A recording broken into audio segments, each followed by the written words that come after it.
certain romance in these types of schemes, sometimes sophistication, but at the end of the day, it's a theft. And this type of theft could be described as rampant.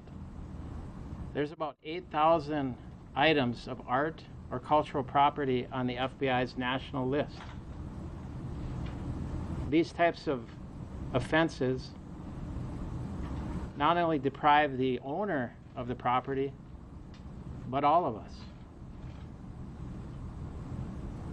This type of cultural property is important to us as a society.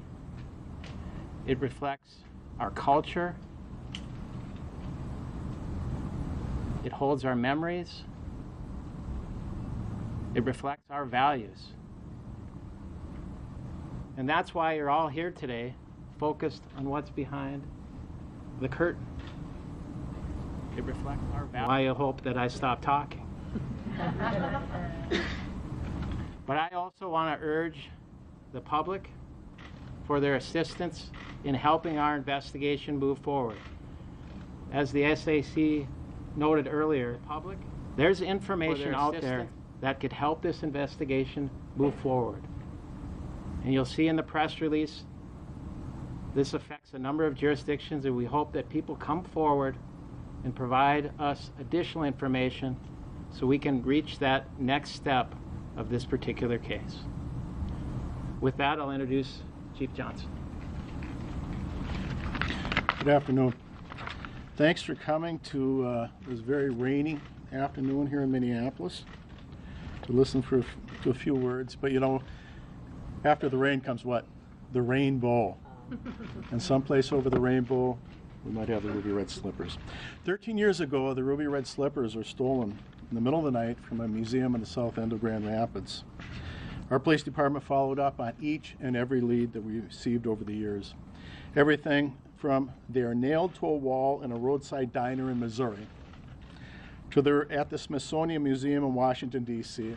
Yeah, we know that. That's another bear. To I was with my boyfriend when he threw them into a water-filled iron ore pit.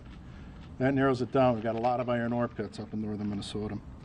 Part of the problem is that in addition to multiple pairs used in the film, there are a great many reproductions out there. Several months ago, our police department received some information that appeared to have more credibility. This investigation took us outside the state of Minnesota. Now, municipal police departments do not have jurisdiction outside the state of Minnesota, nor are there many in Minnesota that have the resources to perform an investigation outside the state. Therefore, we reached out to our partners in the FBI and the agents of the Federal Bureau of Investigation worked relentlessly on this case. As the police chief of Grand Rapids, I'm very impressed as to the dedication of our officers of the Grand Rapids Police Department. They remained committed to eventually finding these slippers. As a department, the Grand Rapids Police Department is most grateful to the men and women of the FBI whose hard work led to the recovery. You know, they're more than just a pair of shoes, the slippers.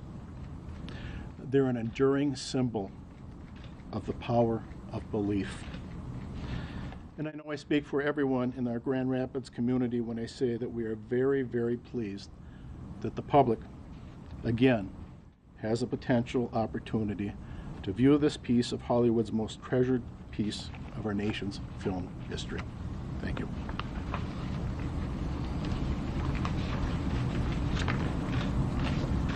Now, Under the Rainbow.